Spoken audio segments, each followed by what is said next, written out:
bénis le Seigneur. Et mon esprit magnifique ton nom. À la mort, patrie retenue, même dans les tombeaux, Jésus est Seigneur, même dans les tombeaux, Jésus est Seigneur. Oh mon âme,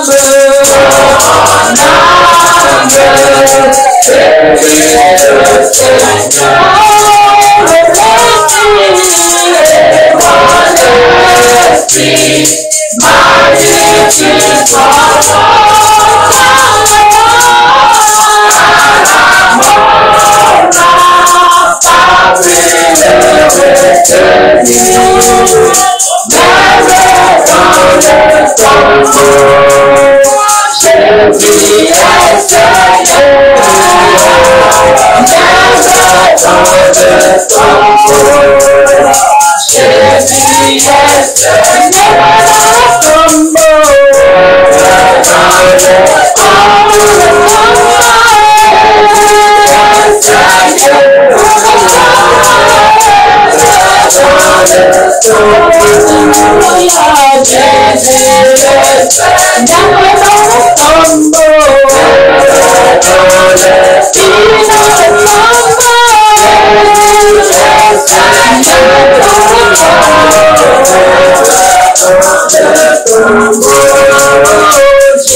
Nous voulons te rendre toute la gloire et te magnifier pour ta grâce qui a accompli toutes choses dans nos vies. Merci pour la santé. Merci pour la vie dont tu nous rassasies chaque jour. Ce matin, nous sommes en ta présence. Après t'avoir supplié, loué, adoré, nous voulons écouter ta parole. Parce que tu nous as dit que l'homme ne vivra pas seulement de pain, mais de toute parole qui sort de la bouche de l'Éternel. Et Seigneur, lorsque le peuple était dans la détresse et qu'il a crié à toi, tu as envoyé la parole. La parole a guéri. Amen. La parole a délivré de la force. Amen. Ce matin, Seigneur, nous tournons vers toi nos regards. Nous demandons que tu nous envoies ta parole pour accomplir les mêmes miracles et bien plus dans nos vies au nom de Jésus. Visite quelqu'un ce matin. Touche-le à travers sa parole. Attire-le à toi, Seigneur. Amen. Change sa vie et change son histoire. Amen. Merci parce que je crois que tu l'as accompli. Au nom de Jésus-Christ, nous avons prié. Amen. Amen. Amen. Donc, bien sûr, que Dieu nous bénisse. Nous rendons grâce au Seigneur pour sa grâce qui nous conduit jusqu'ici. Et ce matin, nous aurons à répondre à 4 questions. Où, quand, pourquoi et comment. Où, quand, pourquoi et comment. Je vais reprendre.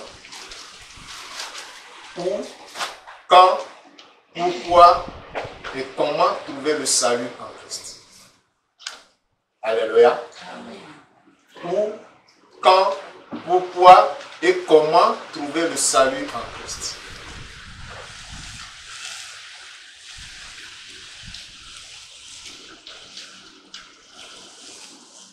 Cette quadruple question vaut la peine d'être analysée. Cette quadruple question vaut la peine d'être traitée sérieusement. Parce que les chrétiens, ceux qui se disent chrétiens, commettent beaucoup d'erreurs. Raison pour laquelle quelqu'un peut rester dans l'église pendant plusieurs années sans une expérience de rencontre personnelle avec Jésus-Christ. Or, notre relation avec Dieu passe forcément par l'expérience de la rencontre personnelle avec Jésus-Christ. C'est-à-dire que chacun doit avoir rencontré Christ dans sa vie. Alléluia. Si tu ne le fais pas, tu iras à l'église, soit c'est pour faire plaisir à ton parent qui est dans cette église, soit c'est pour faire plaisir à ton ami ou à ton voisin qui t'a invité, soit c'est pour faire plaisir au pasteur. Et le jour où l'une de ces personnes cessera d'aller à l'église, automatiquement, tu cesseras aussi d'aller à l'église. Mais si tu rencontres personnellement Jésus-Christ et qu'il a touché ta vie, et qu'il a transformé ta vie, il a changé quelque chose en toi, il a enlevé quelque chose de ta vie, ce n'est à personne de dire, va à l'église, lis ta Bible, fais ta méditation, prie. Tu le feras tout seul. Et pour la gloire de Dieu, et pour le ton développement spirituel personnel. Alléluia. Je veux que nous comprenions bien les choses. Donc, je reprends le thème d'aujourd'hui. Où, quand, pourquoi et comment trouver le salut en Christ.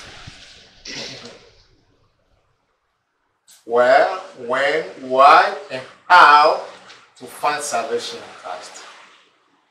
Si je peux le traduire ici en anglais. Where, when, why, how to find salvation in Christ. Où, quand, pourquoi et comment trouver le salut en Christ. Nous prenons notre texte dans le livre d'Abdias. Le prophète Abdias, c'est l'un des prophètes qui, au lieu d'adresser sa prophète au peuple de Dieu, l'a adressé plutôt au peuple ennemi, c'est-à-dire directement au peuple ennemi de Dieu. Abdias. Sa mission, c'était de prophétiser sur une nation païenne qui était ennemie de Dieu. Donc son livre est constitué d'un seul chapitre. Si vous voulez trouver ce livre dans la Bible, si vous avez la Bible, lisez souvent comme moi. Isaïe, Jérémie, Lamentation de Jérémie, Ézéchiel, Daniel, Joël, Amos, Abdias. Voilà. C'est comme ça que vous trouvez le livre d'Abdias. D'accord? Voilà, je veux que tout le monde soit à la page. Abdias.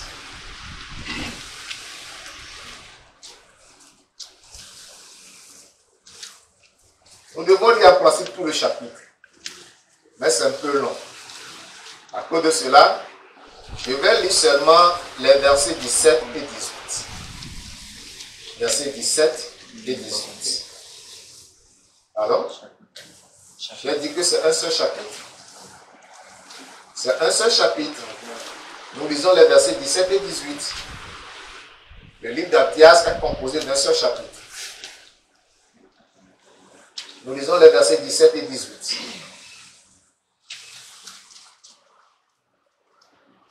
Ah, c'est les versets clés.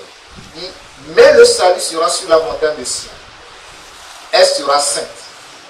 Et la maison de Jacob reprendra ses possessions. La maison de Jacob sera un feu. Et la maison de Joseph une flamme. Mais la maison de Saül sera du chaud, qu'elles allumeront et consumeront. Et il ne restera rien de la maison de Saül, car l'Éternel a parlé.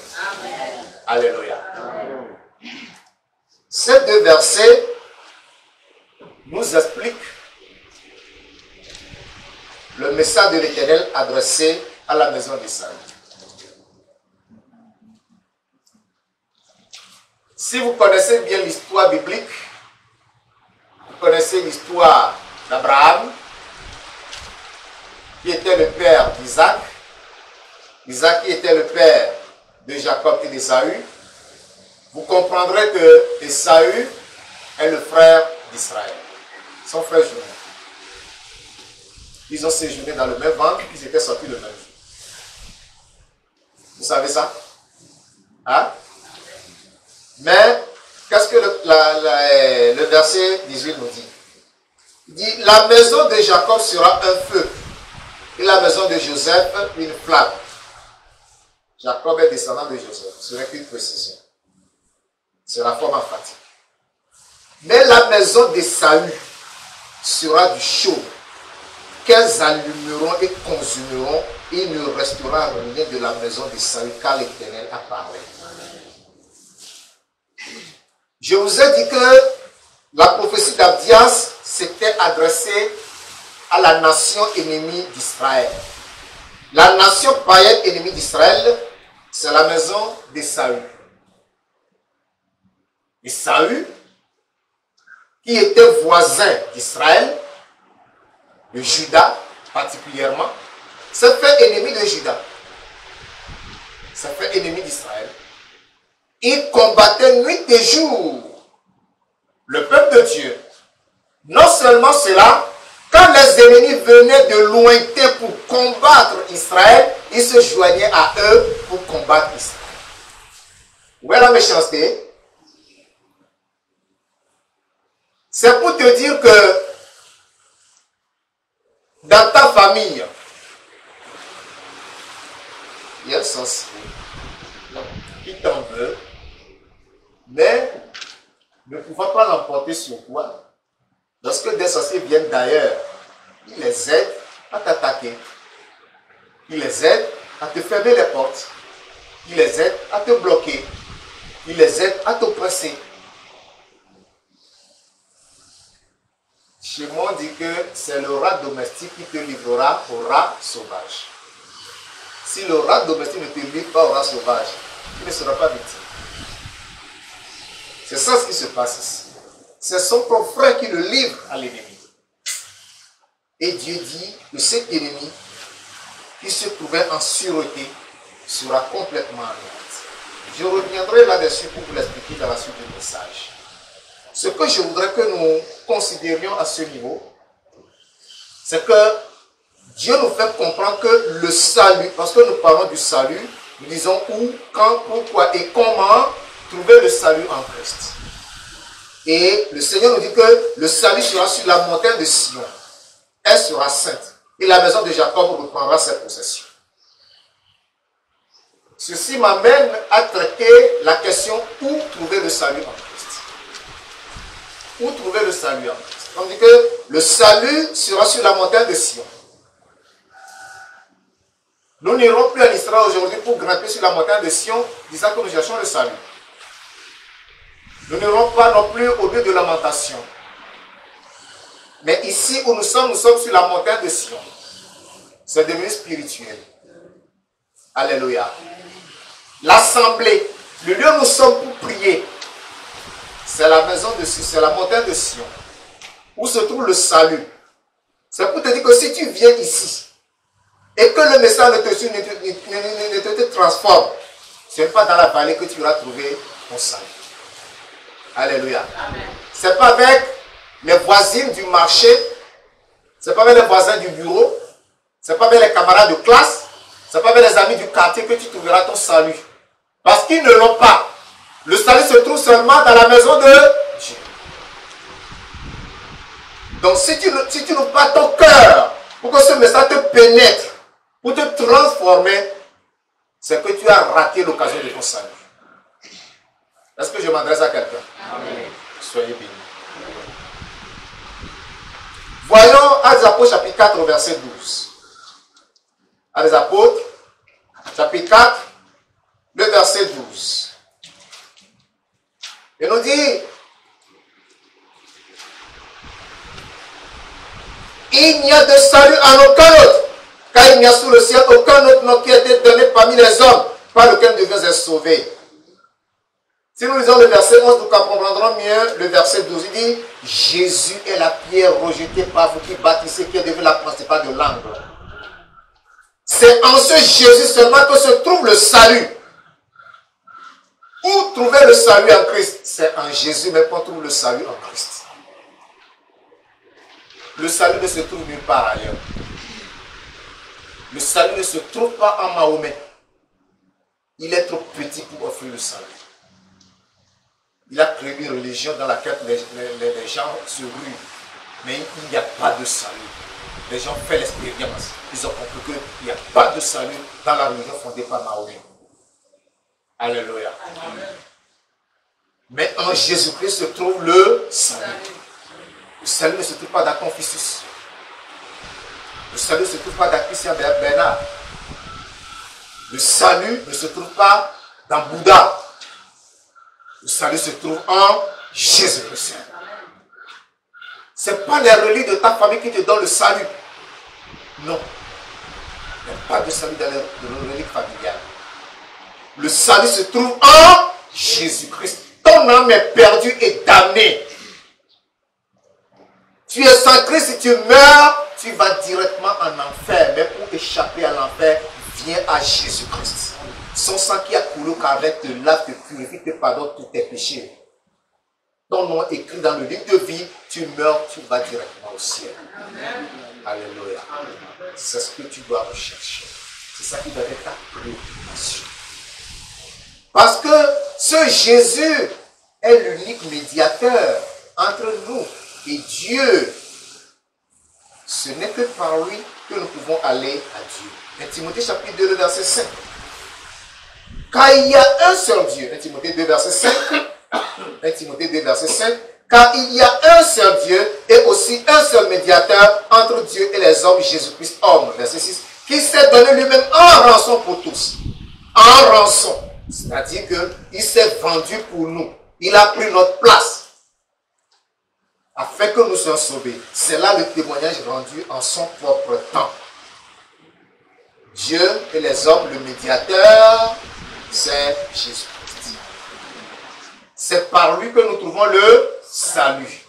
C'est pour cela que lui-même dans Matthieu chapitre 11, du verset 28 au verset 30, il nous dit ceci.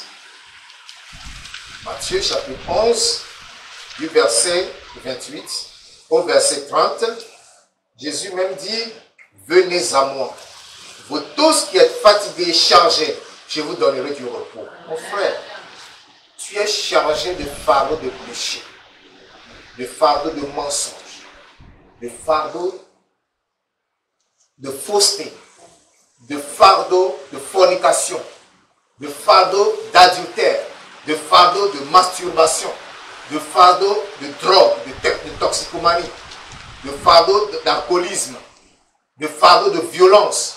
Tous ces fardeaux te pèsent dessus. Tu fais tout cela malgré toi. Tu te demandes, mais qu'est-ce qui me prend? Pourquoi? Jésus dit, viens à moi. Je vais te décharger de ce fardeau. Alléluia. Venez à moi, vous tous qui êtes fatigués, chargés, et je vous donnerai du repos. Prenez mon joug sur vous et recevez mes instructions. Car je suis doux et humble de cœur, et vous trouverez du repos pour vos âmes. Car mon joug est doux et mon fardeau léger. Alléluia. En Jésus-Christ, c'est la paix, c'est le bonheur, c'est la douceur, c'est la vie tranquille. Alléluia. Il n'y a aucune pression qui te pousse à faire le mal. La seule intention, la seule pression, c'est de faire ce qui est agréable pour ton propre corps et pour autrui. Alléluia. Quand? Maintenant, nous avons déjà vu où trouver le salut, n'est-ce pas? Nous trouvons le salut où?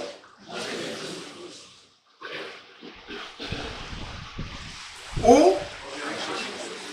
À l'église en Jésus-Christ. Alléluia. Le salut se trouve en Jésus-Christ. Maintenant, quand? Quand trouvons-nous le salut? Quand vient le salut? Déjà venu? Viendra-t-il? Ou est-il disponible maintenant? Quand? Hébreux, chapitre 3, versets 7 et 8. Hébreux, chapitre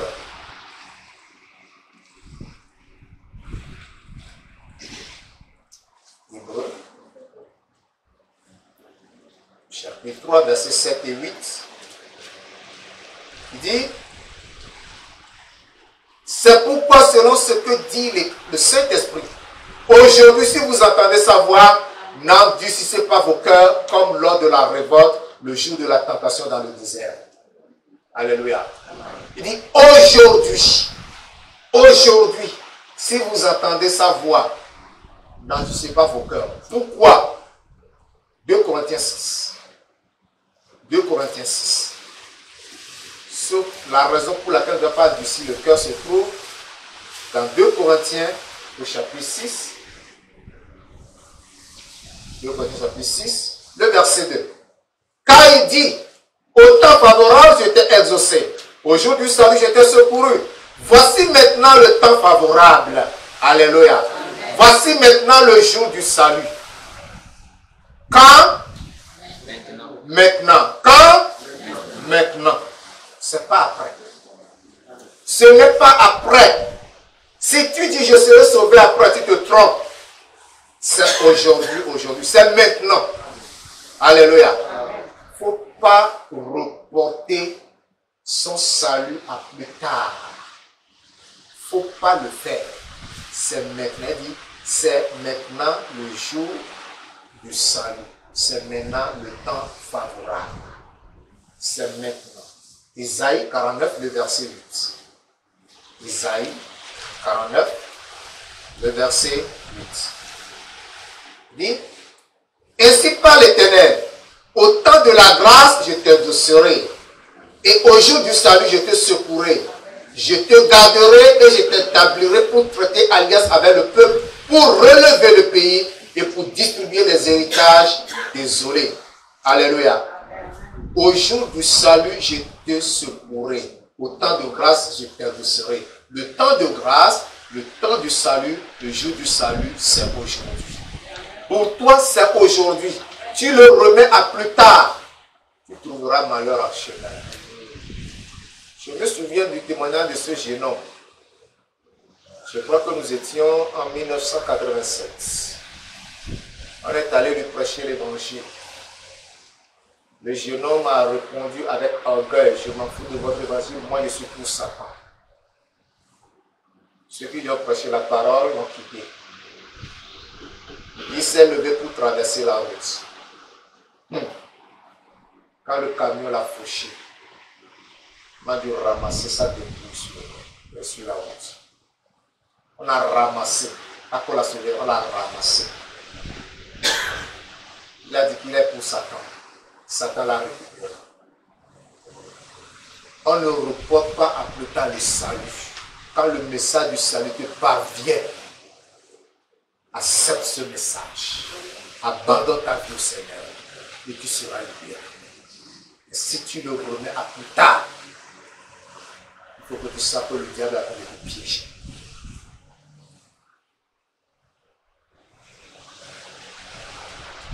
Actes des Apôtres, chapitre 2, verset 32 à 35. Actes des Apôtres, chapitre 2, verset 32 à 35. Il dit,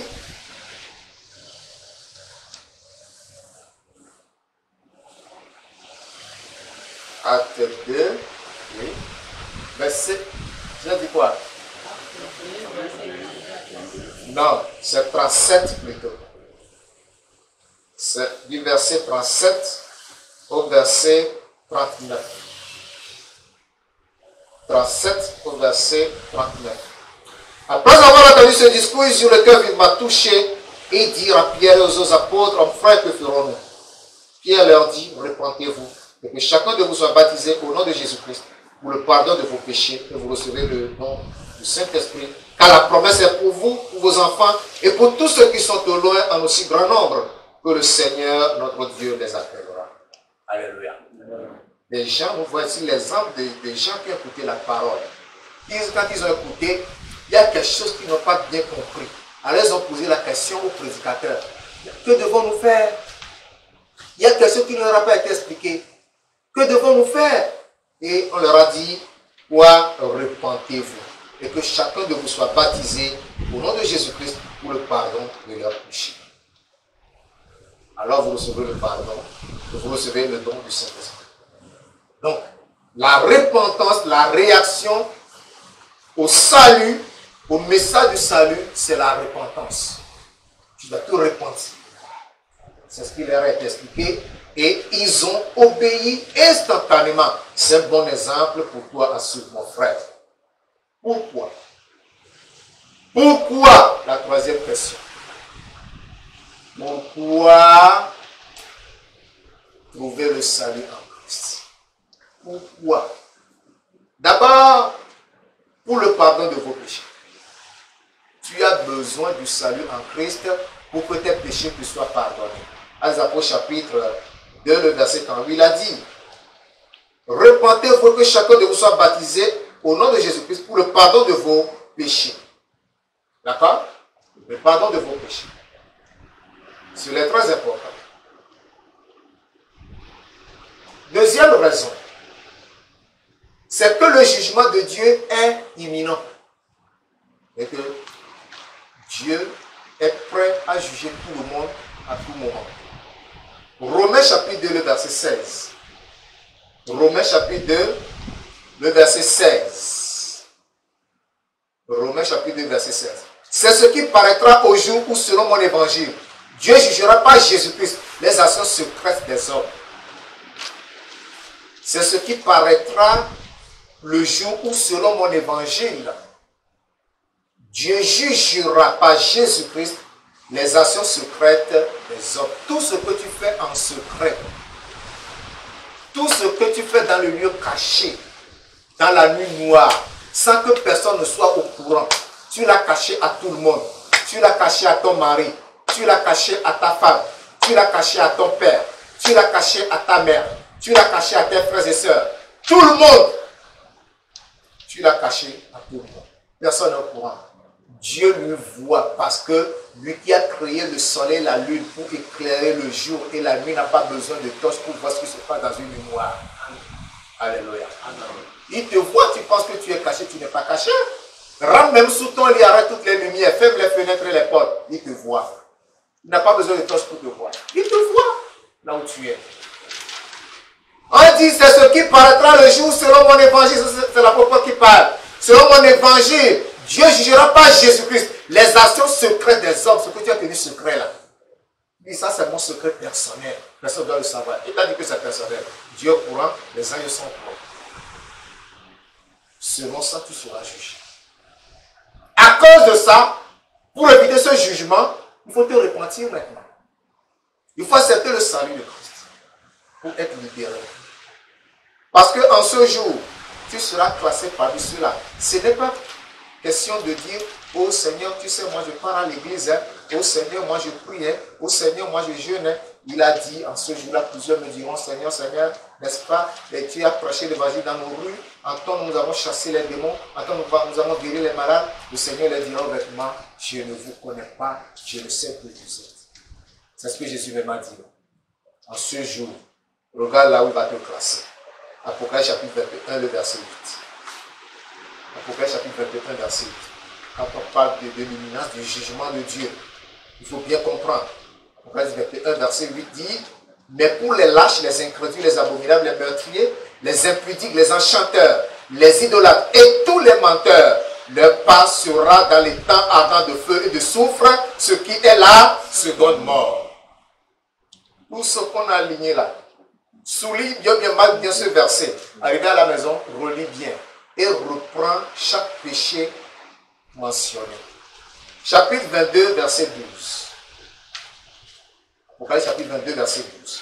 Voici, je vais bientôt, et ma rétribution est avec moi, pour rendre à chacun selon ce qu'est son œuvre. Quand Jésus revient, il dit bientôt, l'imminence du jugement de Dieu. Bientôt, il viendra rendre à chacun selon ce qu'est son œuvre, selon ce que tu as fait, selon comment tu as vécu. Il te sera rendu. Verset 15 du chapitre 22.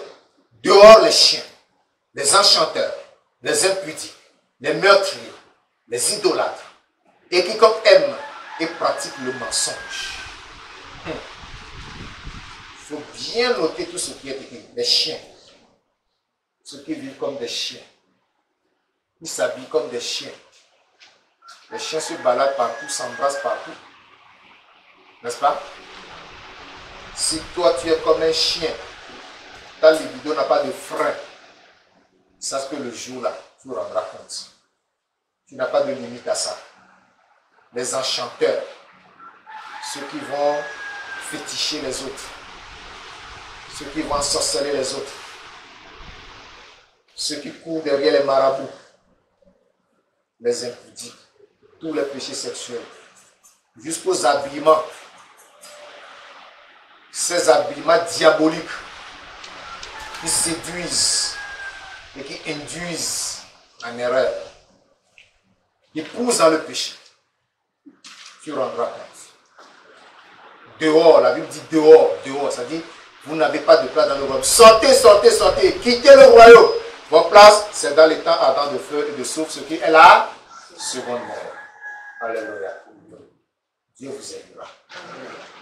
La troisième raison, c'est que Dieu veut juger aussi tes ennemis. Alléluia. Si toi-même tu ne sors pas de leur catégorie, Dieu ne pourra pas les juger. Ceux-là qui te font du mal, ces esprits qui t'oppressent, ces sorciers, qui portent atteinte à ta vie, Dieu veut que tu te répandes seulement, que tu viennes à lui pour recevoir son salut. Et il va les juger et tu verras son jugement. Alléluia. Toi-même, tu ne peux pas te venger. Dieu dit, à moi la vengeance, à moi la rétribution. Or, pourquoi tu restes dans ce camp? Dieu veut juger tes ennemis. Ne reste pas dans leur camp. Sors de là. Abdias, nous retournons dans notre thèse d'Abdias maintenant. Nous allons retourner. Abdias, lisons les versets 3 et 4. L'orgueil de ton cœur t'a égaré, toi qui habites le creux des rochers, qui t'assieds sur des hauteurs et qui dis en toi-même, qui me précipitera jusqu'à terre. Quand tu placerais ton nid aussi haut que celui de l'aigle, quand tu le placerais parmi les étoiles, je t'en précipiterai, dit l'Éternel. Alléluia. La prophétie s'adresse à Édom, c'est-à-dire à Esaü. La prophétie lui dit, parce que tu dis que moi je suis en sécurité, parce que Édom, c'est-à-dire Esaü, est situé sur une chaîne de montagne rocheuse. Vous comprenez? La chaîne de montagne est formée de roches. Donc ils sont en sécurité. C'est difficile que des ennemis aillent les attaquer. Mais eux, étant en hauteur, quand les ennemis venaient, qu'est-ce qu'ils faisaient? Ils roulaient les rochers sur les ennemis. Ils écrasaient les ennemis avant que les ennemis les atteignent. Donc eux, ils étaient en sécurité. Ils ne tremblaient pas. C'est pourquoi il dit l'orgueil de ton cœur t'a égaré, toi qui habites le creux des rochers en sécurité. Pour lui-même, c'est la sécurité. Ton ennemi, ce démon, cet esprit de la famille, ce sorcier, il dit que lui, il est en sécurité. Personne ne peut le toucher, personne ne peut rien lui faire. Ok? Il n'y a aucune force dans la famille, il n'y a aucune force qui s'égale à sa force. Il n'y a aucun pouvoir qui l'égale, donc lui, il est libre de faire tout ce qu'il veut. C'est pourquoi il se permet de bloquer la vie des gens, rendre d'autres malades, appauvrir certains, rendre stériles les femmes, rendre célibataires les hommes, les empêcher de se marier, et dans la famille c'est du désordre. Il a rendu certains ivrognes. Certains sont devenus des drogués, il les a rendus ainsi. Certains sont devenus même fous. Et c'est lui qui règne dans la famille. Il dit qu'il a sécurité. Mais Dieu dit, quand tu placerais ton nid aussi haut que celui de l'aigle, vous savez que les aigles, ils ne font pas leur nid dans de petits arbres, hein, c'est des arbres très hauts, sur des montagnes que les aigles font leur nid. Or, de toute portée humaine, le Seigneur dit, quand tu placerais ton nid aussi haut que celui de l'aigle, quand tu le placerais parmi les étoiles même, Dieu dit, je t'en précipiterai. Cet ennemi qui se croit en sécurité, Dieu dit qu'il le précipitera. Amen. Alléluia. Amen. Dieu veut te venger, donc c'est pourquoi tu vas sortir de ce camp pour laisser Dieu agir en ta faveur. Tu vois combien Dieu t'aime, tu vois l'amour de Dieu pour toi. Oh, verset 9. Versets 9 et 10. Tes guerriers hautement seront dans l'épouvante, car tous ceux de la montagne des Saül périront dans le carnage. À cause de la violence contre ton frère Jacob, tu seras couvert de honte et tu seras exterminé pour toujours. À cause de la violence dans ton cœur contre ton frère Jacob, tu seras anéanti pour toujours.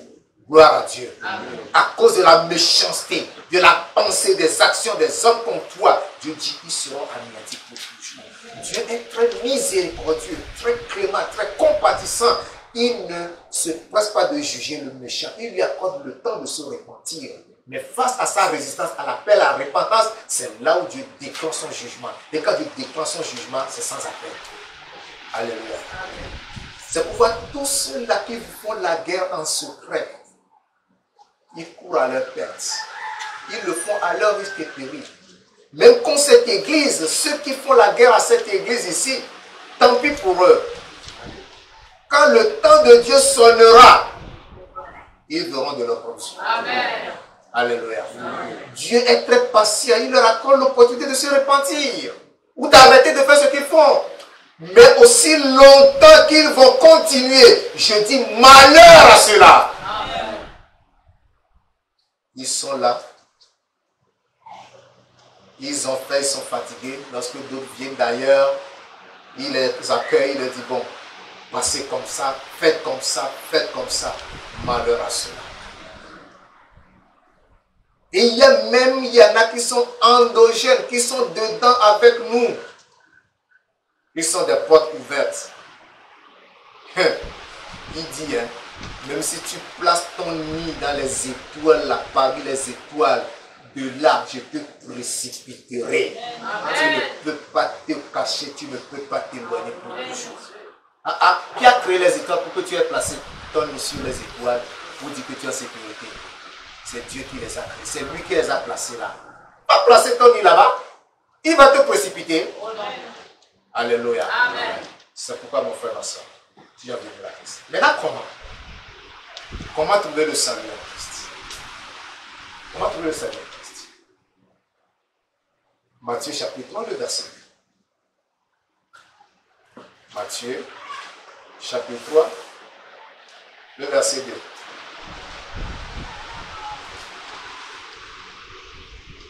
Il disait, repentez-vous car le royaume des cieux est proche. Alléluia. Amen. Comment trouver le salut? Il suffit de se repentir. Se repentir. Repentez-vous. Se repentir. Comment se repentir? On se repent en reconnaissant premièrement ses péchés. Tu dois reconnaître premièrement tes péchés. 1 Jean, chapitre 1, le verset 8. 1 Jean, chapitre 1.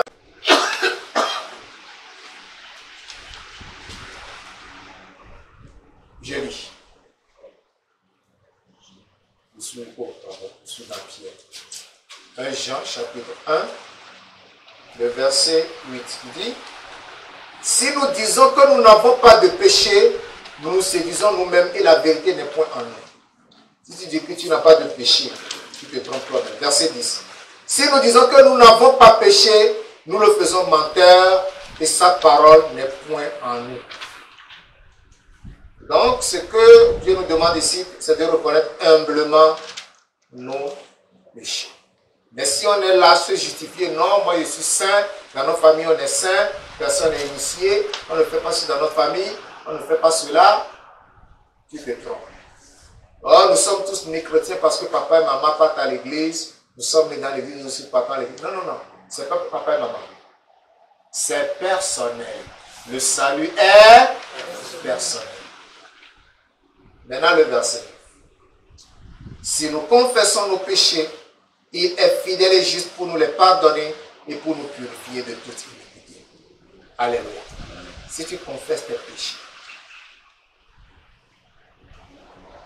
Dieu est juste et fidèle pour te les pardonner et pour te purifier de tout. Qu'est-ce que cela vous a dit? Le pardon se trouve auprès de Jésus-Christ. C'est pour cela que nous lui confessons nos péchés et non à un homme. Certes, il y a des péchés que nous doit confesser à un homme. Tu tu dois confesser à ce que tu as offensé, ou tu dois confesser au pasteur. Il y a des péchés. Mais en venant à Christ pour le salut, tu te confesses seulement à Jésus-Christ. Alléluia. C'est à Jésus seul que tu parles. L'homme n'a pas besoin de savoir ce que tu as fait. Parce que Dieu te tient pour innocent. Qu'est-ce qu'il a dit?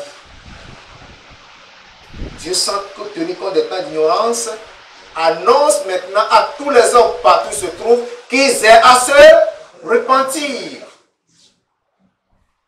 C'est la repentance. Donc on confesse ses péchés. Ensuite, qu'est-ce qu'on fait? Romains, chapitre 10. Romains, chapitre 10, versets 9 et 10. Romains, chapitre 10, versets 9 et 10. Romains 10, versets 9 et 10. Si tu confesses de ta bouche le Seigneur Jésus, et si tu crois dans ton cœur que Dieu l'a ressuscité des morts, tu seras sauvé. Amen. Alléluia. Amen. Je reprends le verset. Si tu confesses de ta bouche le Seigneur Jésus, et si tu crois dans ton cœur que Dieu l'a ressuscité des morts, tu seras sauvé. Donc, il faut confesser de ta bouche le Seigneur Jésus et croire de son cœur que Dieu l'a ressuscité des morts. Verset 10. Car c'est en croyant du cœur qu'on parvient à la justice. C'est quand tu crois que tu parviens à la justice. Et c'est en confessant de la bouche qu'on parvient au salut. C'est lorsque tu confesses que tu es sauvé. C'est pour cela qu'il faut confesser Jésus et croire que Dieu l'a réellement ressuscité des morts. Et ça à cause de toi. Et tu l'acceptes dans ton cœur comme Seigneur et Sauveur personnel. Fais la décision de ne plus retourner au péché. Alléluia. C'est ainsi qu'on devient enfant de Dieu. C'est ainsi qu'on obtient le salut. Nous allons terminer. Nous voyons que nous avons traité les 4 questions qu'on s'est posées au départ. Où, quand, pourquoi, comment. Maintenant que tu obtiens ton salut, tu as une seule chose à faire. C'est de continuer dans ce salut en comptant sur le Seigneur, parce que le Seigneur est prêt à faire de grandes choses dans ta vie. Alléluia. Ce matin, par rapport à notre test d'Abdias, que nous n'avons pas pu lire entièrement, comme Dieu s'est résolu de venger Jacob, Dieu veut venger vos ennemis. Amen. C'est pourquoi il dit dans Romains 12, verset 19. Romains 12, verset 19. Il dit,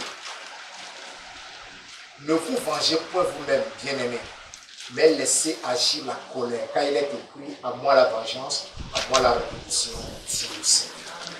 Alléluia. Ne cherche pas à faire du mal à ton ennemi. Laisse Dieu agir seul. Et Dieu sait bien nous venger. Il nous venge de manière à nous donner la consolation totale. Et quand tu le vois, tu dis oui, vraiment, oh, il m'a vengé. Ce Dieu est juste. Gloire à Dieu. Amen. Nous allons prier cela. Où, quand, pourquoi et comment trouver le salut en Christ. Mon frère, ce n'est pas question de dire que moi, il y a longtemps que je suis à l'église. Non. Est-ce que tu as trouvé le salut en Christ? Est-ce que tu as trouvé le salut en Christ? Si tu l'avais trouvé, est-ce que ce salut est là? Est-ce que ce salut demeure? Parle au Seigneur. Parle au Seigneur, parle au Seigneur. Il faut que tu parviennes à obtenir ce salut. Si tu ne l'as pas encore obtenu, rapproche-toi du Seigneur, repens-toi de tes péchés, confesse tes péchés, demande que le Seigneur te vienne en aide pour le pardon et la purification de tes anciens péchés. Parle au Seigneur. Seigneur, merci pour tout ça. Que tu es venu proposer aux hommes, papa. Merci pour ton sacrifice. Et par le Père, nous voulons là le salut. Merci pour ton sang que tu as disposé, Père Céleste, pour notre bénédiction de la paix. Père, voici ma vie, s'il y a quelque chose à faire, que dans le nom de Jésus-Christ, Seigneur, que par ton sang, je sois purifié par Dieu.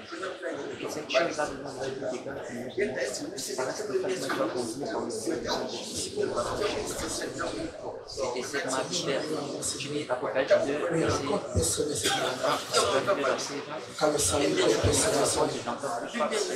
Ça fait des années qu'on a la peur que j'ai précédé. Mais je vais faire une rencontre personnelle avec le Seigneur. Et je vais prier pour mon Seigneur.